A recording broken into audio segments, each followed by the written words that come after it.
Welcome to State Lobbying Heroes Podcast, a podcast where we delve into the careers and personal life stories of some of the best and the brightest state government relations experts. I'm your host, Deepak, CEO of Legistracker. Paul Mott, a resident of North Carolina, is a grassroots specialist from North Carolina Electric Cooperatives. He received a Bachelors in Political Science from NC State. Paul had a variety of internships. It included voter registration, campaign internships, internship with the governor, and as a legislative assistant at the assembly. How did he earn these internships, and what was his experience like? We learn all about it from Paul in this next episode. Hey, Paul, thank you so much for being on the show. I really do appreciate it. Absolutely, Deepak. Thanks for thinking of me and having me on. My pleasure. So this podcast I'm primarily targeting students who are interested in getting into lobbying. So your career was particularly interesting to me because you had a good exposure to getting into a lot of internships before you actually started being into lobbying. So let's start there. When did you did get bachelor's in political science, am I right? Correct. Absolutely. From NC State. Okay. And how did you get into it? I mean, were you interested in political science before, like for that, or did you just want to try it out? Going into college, I'd always been interested in politics and following the news and what was going on around the world. But I wasn't 100% sure that's the path I wanted to take. And going to state, they had a great first year program for people who were undecided about what their career path was going to be. And in that first year, was lucky to have a great RA resident advisor who went on to work in politics himself, who offered me a chance to campaign for a state house member, a former Representative Tom Murray. Through that, at the time, it was fairly simple, just canvassing neighborhoods on weekends, asking people to vote for Tom. And that was a simple activity, but it was a lot of hard work, but it kind of showed me what was possible and how easy it was to get into that world. And then through hard work and looking for good opportunities, you can make the most of it for yourself. So when you were taking this political science major, what kind of courses, looking back, did it help you right now that you're in the lobbying world? Absolutely. So again, going back to just starting out right away with freshman year, there was an intro to political science course I took, which just dealt with the very basic concepts of how does government work? How do things get done? And that found interesting enough to carry forward and to pursue that political science degree. And later on, I took some great classes. I was lucky to have great professors at state, people like Professor Tony Solari, Andrew Taylor, who went just beyond the basic concepts in the textbook and really talked about the application. And more discussions in those classes that were the most helpful, and learning how government could work for various groups of people and how it was a tool to be used and not just something to passively watch. And while you were at Perth doing the bachelor's degree, you were also an intern, am I right? Yeah, that's correct. So after starting out with just basic campaign volunteering, I kind of got the taste for it and wanted to look for more in-depth opportunities. And so I had a various variety of internships. I worked on the governor's campaign back in 2012. I also worked in voter registration, which was a nonpartisan thing. Some of the other campaigns were partisan. This was just, in an election year, trying to get NC State students to sign up to vote. And so throughout everything, I've always thought it's important to be on party lines. And even if anybody leans one way or the other, Democrat, Republican, what have you, and I believe most people do have some kind of leaning, it's important to look beyond that and look where the commonalities are, because I think that's where progress gets made. I learned a lot when I interned for the governor, had some great bosses there, and it was hard work, and that's really where the opportunities come. And that's how you get the good opportunities. You get lucky, so to speak, is by putting in those hours, that sweat equity, analyzing speeches, transcribing things, doing a lot of research on different priorities. And that was some great opportunities to really get a front seat view to how that campaign was being run and how I could have a small impact on it. If these internships, did you apply for them, or were you someone else came and approached you? So it's For some of them, for example, I also interned at the General Assembly, and that was an application. I submitted just like plenty of other political science and other majors at state when they wanted to work at the General Assembly. For that governor's internship, it was actually a little bit more of a unique situation. And it speaks back to trying to work as hard as you can, scrabble as hard as you can for any opportunity. And that's what creates those moments of luck. I was the chair of the College Republicans at state. I noticed that the governor was looking for opportunities to campaign at different campuses and talk to students about what was important to them in that election. And so I responded to the campaign manager asking, telling them who I was, who I represented, and saying, we'd love to have the governor come out and shoot a short video. And so they did that. And in the process of that, I got to talking to the campaign manager. They let me know, we have an internship opening if you're interested. You know, it was unpaid, like a lot of low level political internships are. But it goes back to, if you want the opportunity, if you want to get to something down the line, making that sacrifice early on. It was a busy summer, but I wouldn't trade it for anything, learning the lessons I did. So can you explain maybe one or two takeaways which you had for looking back at your NC State experience and the internships? What are the one or two things which you took away from that? Absolutely. So the best thing I always like to talk about when people ask about my experience at NC State getting a political science degree is it was about what I learned in the classroom. And like I said, I had great professors and learned a lot about the political theory and the deeper thinking behind a lot of political concepts. But at the same time, it was equally as important, and state emphasized the importance of real world experience. One of my best experiences there was a class where I got to use one of my internships for class credit. And that was, I think, a huge tool that NC State signaling through that it's not just about what you learn in the classroom and what papers you write, but what you can actually go out into the world and get accomplished. And so that, I think, is, to me, the most important, is not just relying on what you learn in the book, what you can actually go out into the world and learn and make connections. And that, I think, is what is going to get you the furthest. So after you graduated, when was this? 2013. Okay. So 2013, you graduated, and then the very first job you took was a grassroots coordinator. Is that right? So it was, again, a little bit of a unique situation. When I graduated, I was still interning at the General Assembly for Representative Avila. She was a representative from Wake County. And then after that, I got on as a legislative assistant for Representative Younts, who had just been appointed. The timing worked out well. But at the same time, I also had the chance to work as that grassroots coordinator you mentioned for a city council campaign for Wayne Mayorano, who was a former councilman for Raleigh City Council in the northern part of the city. And that was, it took what I had learned in college, being out and about and campaigning and learning everything I could. And it allowed me to apply it to a real campaign. And it was city council, so it was a little different than the state races I had worked on before, but it was a lot of similarities existed there. We used similar campaign software, similar canvassing process, similar process of getting out volunteers, making sure that they're available to make phone calls on behalf of the candidate, to be there on election day to canvass at polling sites.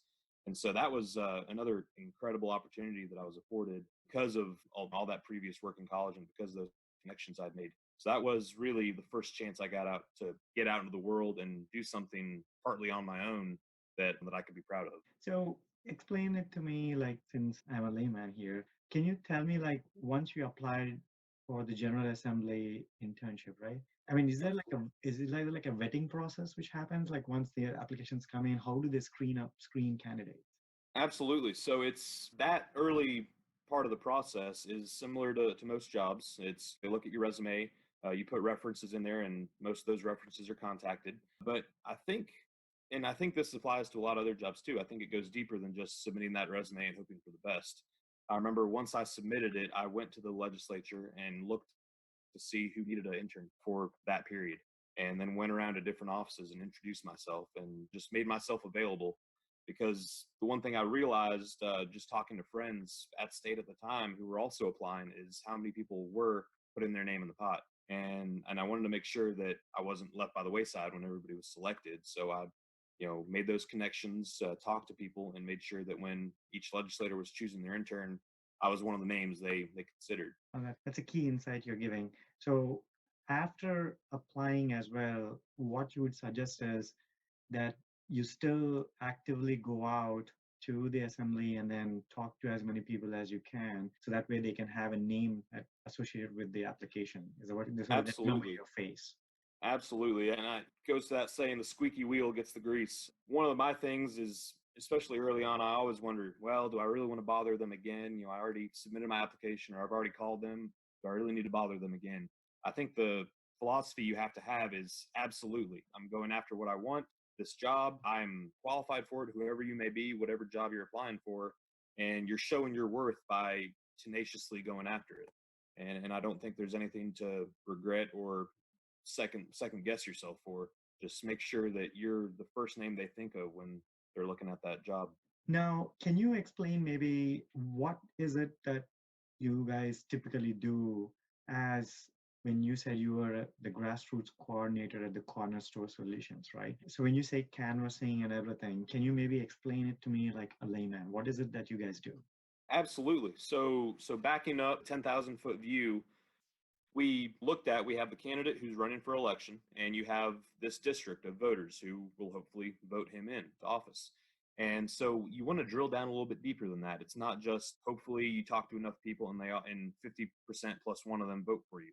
You want to be a little bit more methodical about it. So we looked at the precinct data from past elections, and we looked at the partisan breakdown, the demographic breakdown, and we looked at who was most likely to vote for our candidate. And then we wanted to go after them. The easiest candidates for voting for our candidate were these people. And so we drew out walking maps, canvassing maps, the different neighborhoods in that district. And so on any Saturday or after work on a weekday, we would go with the candidate in most cases and just go door to door. And we would, of course, know all the rules about what we could and couldn't do. In some neighborhoods, we had to avoid, some apartments we had to avoid. But sticking to the law and how the right way to do it was, we went out and talked to voters at their homes. And it's a non-confrontational thing, but just introducing ourselves, myself on behalf of the candidate introducing themselves directly and getting to talk to them. And what I really appreciated from that, and I know that it's not the same for all races, but the city council candidate I was working for, they really wanted to hear from the voters. And it wasn't just trying to push his views down their throat. It was, talk to me about what's important to you, and then I'll see what I can do to get that done once I'm elected. And I think that goes furthest to getting somebody to believe you. If you come across as trustworthy, if you want to hear more about what the voters say and then what you have to say to them, then I think that builds up a level of trust that's going to carry you across election day into that office you're running for. And so that was a big part of what we did early on in the election cycle. What we also did closer to election day is we would do a similar thing, but via phone. Again, we would look at the list of eligible voters and we would look at who has voted similar in the past. And then we would call them for 8 o'clock most nights. So we wouldn't bother anybody too late in the night, but we would talk to them and just, again, introduce ourselves, tell them who we were and why this candidate was the best one. And we got good response from that. It was also a good experience, kind of helped build a little thick skin, because like with anything, even outside of politics, if you're talking to strangers on the phone, you're going to get all sorts of responses. And so it really helped to build up a thick skin. And I noticed it was a bit different on the phone versus in person.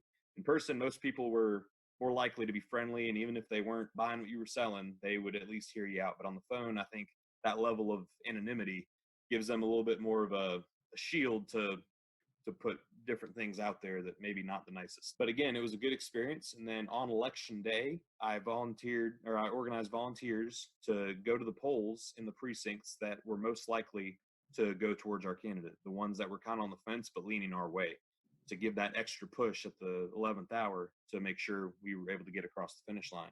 And it was a similar thing, stood far away from the doors to the precinct voting location, but we talked to voters as they were going in to vote and just asked them who they were going to vote for. And if they were undecided, which many were, we just talked to them about our candidate. And that was a real big asset, because usually the last name you hear, if you're unsure about a race, is the one you're going to vote for, as long as they don't give you a reason not to. And so through those three main activities, we were able to get a victory in that election. So I'd say those were the main activities during that job. So it takes a lot of patience, I would say, right? What is the one skill which you learned from all of that? I think you nailed it right there, Deepak. Is patient. No matter what you're pushing or what candidate you're campaigning for or what concept you're lobbying for, being able to humble yourself in any interaction with somebody else and realize I'm pushing for X, Y, or Z. They also might be pushing for something. So let me hear them out, see where they're coming from, and see where we can meet in the middle. And you do have to stand your ground. It's that thick skin I mentioned before. But you pair that with patience, and I think you get a lot further when people realize that you're not trying to ram something home, that you're able to listen to them and meet in the middle. So moving on, then you were a legislative assistant at the NCGA. Was that after and Absolutely. after? Okay. So can you just talk us, how did you get that position, and then what is it that you were doing? So that was, again, a little bit of luck and a little bit of just good timing. That legislator, Representative Younts from Davidson County, was appointed after another legislator was appointed to a commission. And so I saw that on Twitter that there was a new legislator coming. And so I thought, well, this legislator is going to need a legislative assistant. And I was currently interning at the General Assembly. So I messaged Representative Younts on Twitter saying, so and so, here's my resume. If you're looking for a legislative assistant, I'd love to sit down and talk with you when you come to Raleigh. And it ended up working out. And so I think it was a combination of being able to prove the good work I'd done previously, plus just good timing and a little bit of luck. So is this like a common theme that that the new legislators get announced somewhere, like in Twitter or any other place? That how did you come to know of it? So it really depends, and most 99% of the legislators at the General Assembly, they win through election and then they're coming to Raleigh the following January. But this was a little bit of a unique situation where the current legislator was appointed to a commission, the Utilities Commission, and then there was a vacancy, and so that vacancy can't sit empty for the remainder of the term. They have to put someone else in there to represent that district. And so, like I said, it was a little bit of luck that that vacancy was available at the time, and then that legislator needed somebody to help in the office. And so I just jumped on it as soon as I could. But I will say that absolutely, like you mentioned, stuff being posted on Twitter, whether it is Twitter or Facebook or just through the grapevine, talking to friends and building up that network in Raleigh or wherever you're working is really important, because that's how you hear about things. And going back to applying, you can apply like anybody else, submit your application and hope for the best, or you can work at building connections who know the person that's hiring and really work the angle that way. And I think that really does pay dividends for whoever you are. As long as you have the hard work and the expertise to back it up, that'll get you a lot farther. So after, oh yeah, just talk us through what were the tasks you were doing at the as the legislative assistant. Absolutely. So working at the legislature, you wear many different hats. Constituent services is a big part of it, especially working for a first term legislator. They're likely not chairing the key committees yet in their career. So constituent services is kind of that bedrock of any legislator's work. You want to make sure that the people in your district are being served well. And so there's a whole host of issues that they call into the office or email into the office asking for help with. We got anything from people at different prisons asking for different assignment, people asking for help with veterans issues, people asking for help with healthcare, retirees who weren't able to get the benefits they should have. So really just helping connect the dots between a constituent back home who needs something and us in Raleigh who have some of the connections with the different state agencies, being able to put them in contact with the right people to get resolution to whatever issue they had. That was a big part of it. Also, on the legislative side of things, as sessions going on, following the different bills that your boss, your representative is interested in before they go into a committee meeting or go into session, briefing them on what's going to be on the calendar for that day, letting them know here's XYZ your bill, this is what it contains, and vote accordingly. So it was really another good lesson in multitasking and making sure that you didn't leave anything on the burner to burn while keeping everything cooking. So was that also involving you to read the bills yourself, or was it like Absolutely. more of, oh, okay, or was it like someone else coming and then like lobbyists or someone else coming and talking to you about it? So I'd say it's a little bit of a combination. It was absolutely reading the bills yourself, just skimming through them, making sure that you knew what the bill would do. And it really did teach attention to detail, because some bills might be a page or two long and really easy to process and figure out what it would do. But there's some other bills that have a bunch of different moving parts and they could be 50, 60, 70 pages long. And so it really teaches you to keep a keen eye on every part of the bill so that you don't let anything slide. And then the other piece of it, you're right on the money. You do rely on outside help to make sure you don't miss anything. You have different lobbyists who come in, and I think that's one of the best parts of the lobbyist legislator relationship is it's not this sleazy relationship that's sometimes portrayed in the media, but it's really an informational friendship. Lobbyists for a certain association, for example, might come in on one of their bills that affects them and their members. And so you being a legislative office might not know too much about that bill yet. So they'll tell you a little bit about it, and then you then have the freedom to look it up independently and make sure that what they're telling you is the truth. But I think for the most part, most of the lobbyists you'll meet at the legislature are telling the truth because that is word is their bond. And without that, not going to have that much of a career. And so it really was helpful to have them come in and help make sure that you weren't letting any bills slip by.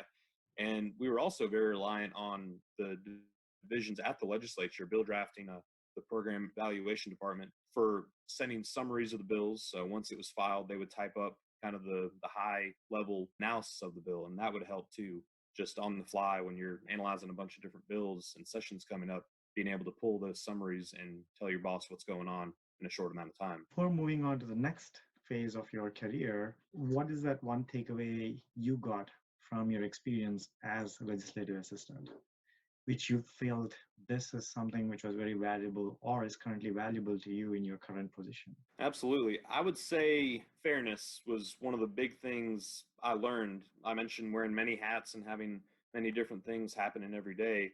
It can be easy to fall into the trap of, all right, my boss is following these 5 bills, for example. These are what I'm going to focus on. Or my boss has a pet project that they want me to focus on, so I'm going to focus on that.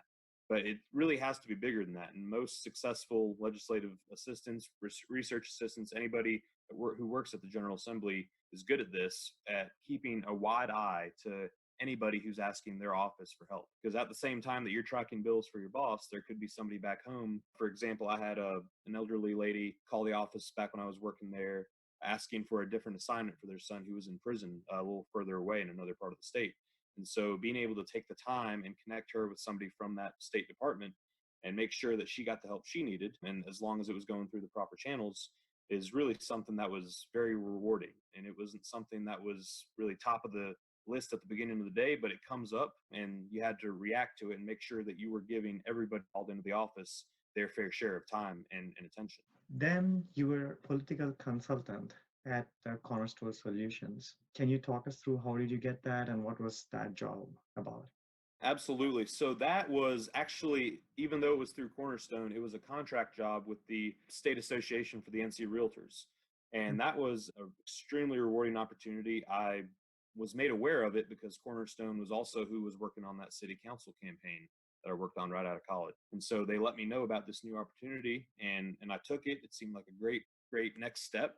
And what it was the realtors were looking at a grassroots program to engage more homeowners across the state, and not just homeowners, but people who were looking at buying in the next few years, and really making sure that the fairness applies, to anybody who owns a home in the state.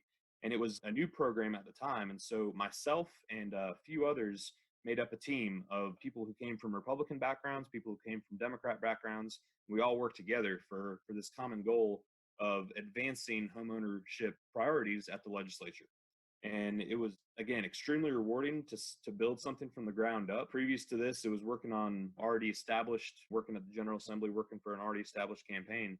But being able to start off at the same level and really see it grow to what is now a pretty robust statewide program was extremely valuable. And I learned a lot from the people I worked with and people I worked for. That's great. And that's a good segue into the next position, which is the Shared Government Affairs Director at NC Association of Realtors. Is that Absolutely. how you ended up going into that?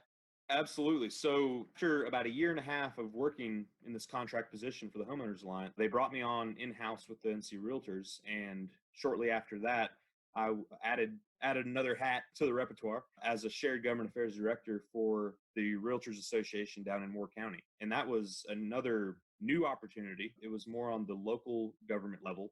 And what it was working with the Realtors Association down in Moore County, that's Southern Pines, Pinehurst, that area, and making sure that the city and county level decisions being made weren't negatively impacting homeowners. And the real estate market down there. And it was a valuable experience to go to city council meetings and listen to the nitty gritty of how those decisions were made. And again, it was kind of I was in on the ground level doing it and learning as I went, learning from the realtors I was working with, learning from the people in the office back in Raleigh that I was working for. And I really got to see how things were done at that local level in Moore County, and also got to add some realtor input to those decisions made by those county commissioners and the city councilmen. So talk us through a little bit about your day-to-day activity when you were the shared government affairs director. Let's say you walked into the office. What did you do? Absolutely. So it was a little different. I split my time between that and the Homeowners Alliance part of my job at the time. And so Monday I might be in the Raleigh office. Tuesday I might leave in the morning and drive down to Moore County and immediately start evaluating what was on the calendar that week for, say, the city council in Pinehurst or Southern Pines or Aberdeen. And then if there was anything concerning, making sure the realtors at that office were aware of it, and then deciding what our decision would be and what our course of action was, and then carrying that out, speaking in front of the city council and the county commission on behalf of those realtors. There were also several priorities they had that we wanted to make sure we carried out, and several things they were doing in the community that we wanted to make sure went forward without a hitch. And so it was various duties, but it all came together to make sure that the realtors and the homeowners in Moore County were well represented and that they weren't forgotten in any decision. So before we move on to your current position, what is it that you learned from being government affairs director and also a political consultant?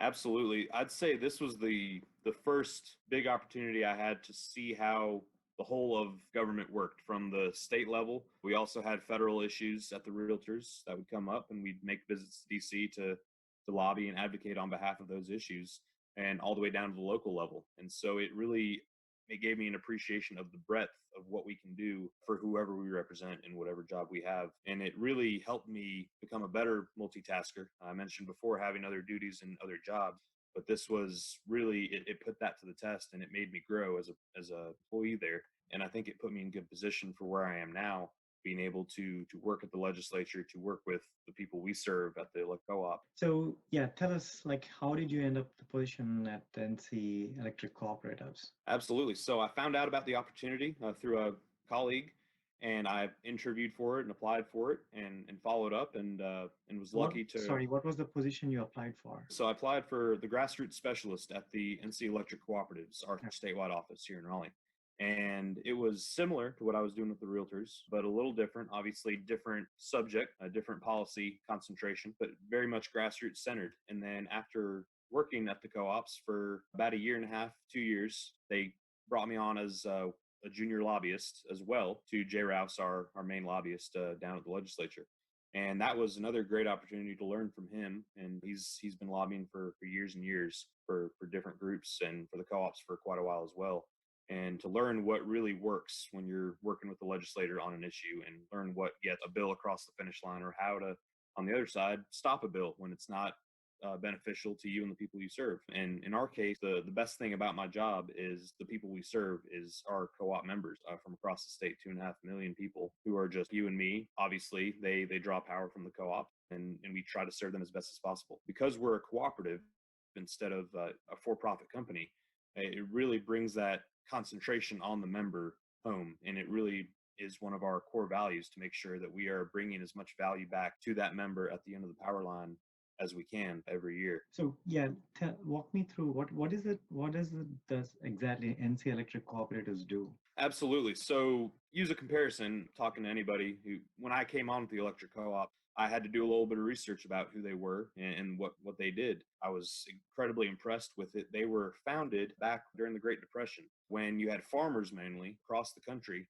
who were not being served by the power providers of the time, because they were more out of the cities and it was more expensive to bring them power.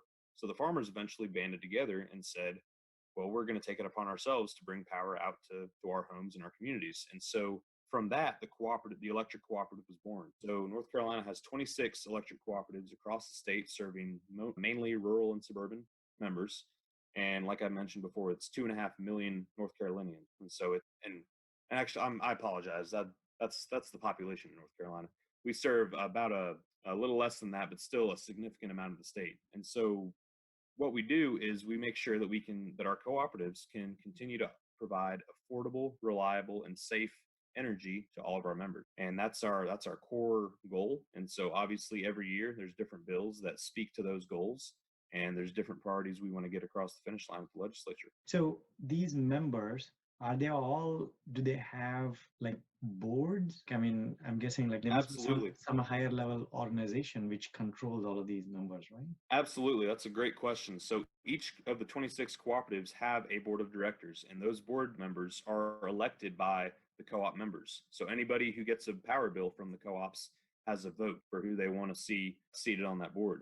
And so those board members then direct the hiring of everybody at the cooperative, and then they direct the priorities of the statewide organization. And so that's how we are democratically controlled. And that's how we make sure that all of our priorities are what the members want and what's best for the people we serve. Okay. So in your current job, let's say you walked into the door, what is it that you do? Let's say you log in, and then do you like schedule these meetings? And what is it, how does it differ when you're in session and when you're not in session? That's a great question. So, say for example, right now we're in session. Every day we track what is going on at the legislature.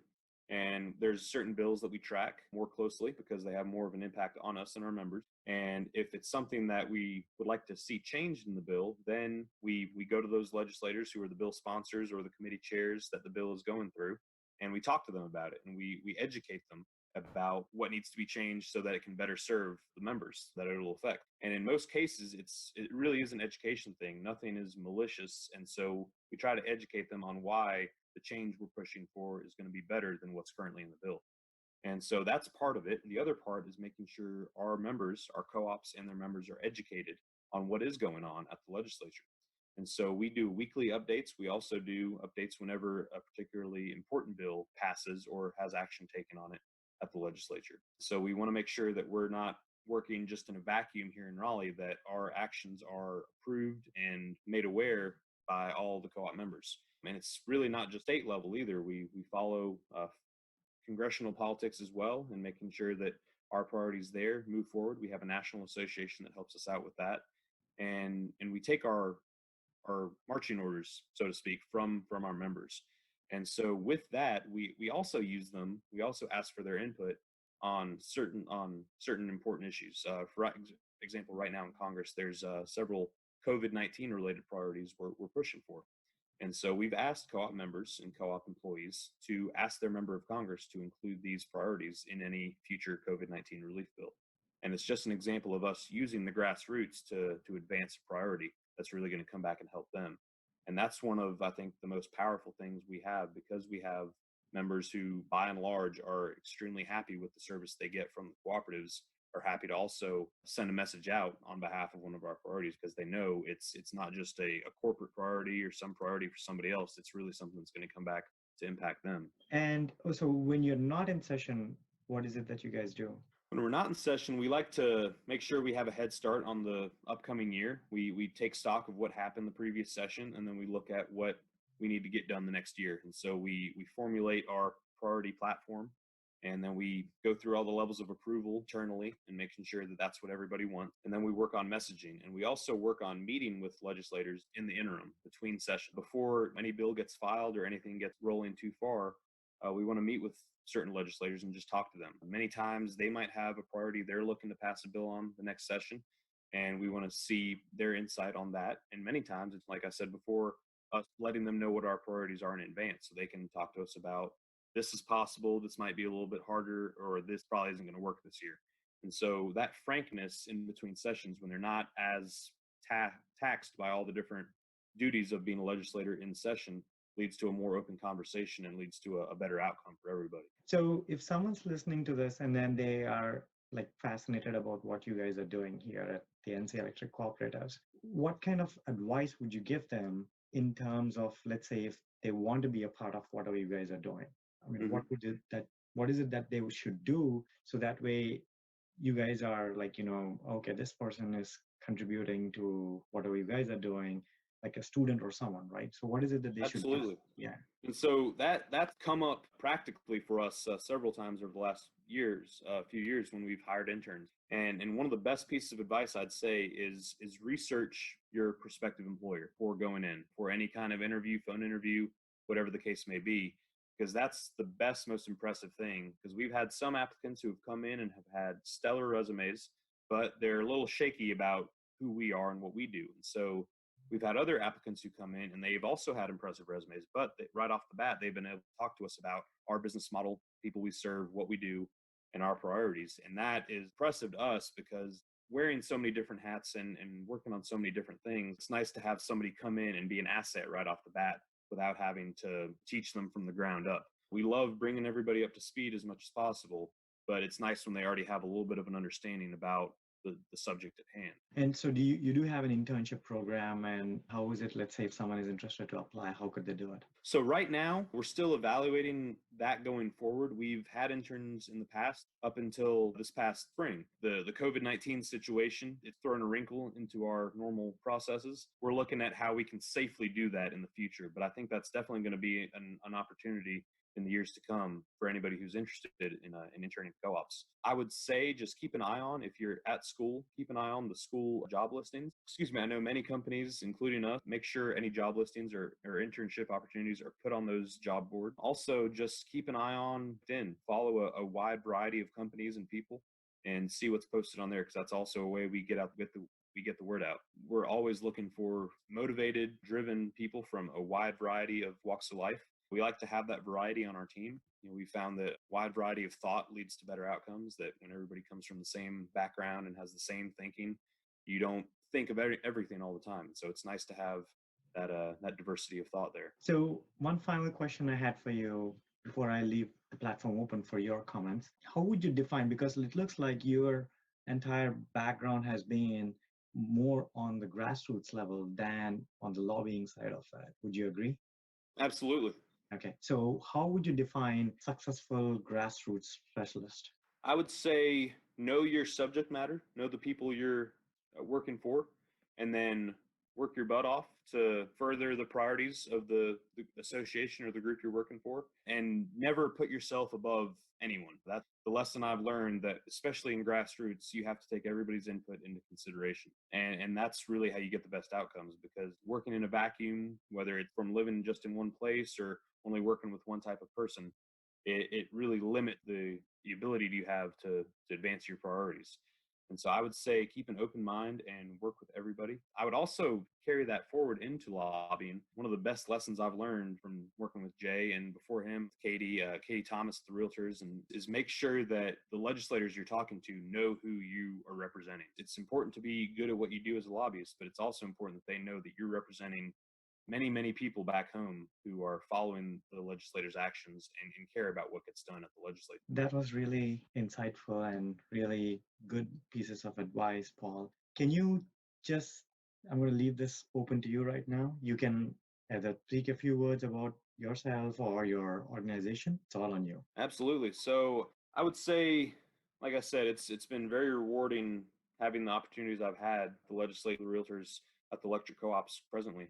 And the one thing that's always good to see is an organization who cares about people it serves. And so it's been really successful the last few years, seeing the co-ops really advocate for some good things. Federally, we've been able to get a lot of funding for community programs. Co-ops are then able to pass forward to the communities they serve. All the time, you'll see a lot of our co-op able to fund fire trucks for the local fire department, or local libraries for a school, or various things that really grow the community and make it a better place to live. Last year, we passed a bill that would hopefully down the road encourage more broadband, more high quality broadband in the rural parts of our state, where it's sorely needed. Now, in this quarantine COVID-19 situation that we find ourselves in, we're finding more and more that without internet access, it's impossible to work, to learn. For a lot of people, get healthcare through telemedicine. So we're hoping that that's a bridge that gets crossed by a bunch of different ways here in the coming years. Thank you so much, Paul. I really do appreciate you taking the time to speak with me. Your experience has hopefully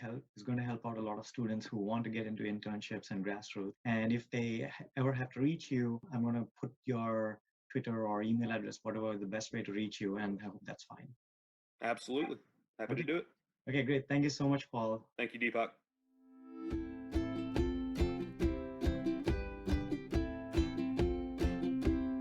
Well, there you go. Hope you enjoyed the episode with Paul Mott. Thanks so much for listening to the show and your words of encouragement. Take care and see you next time.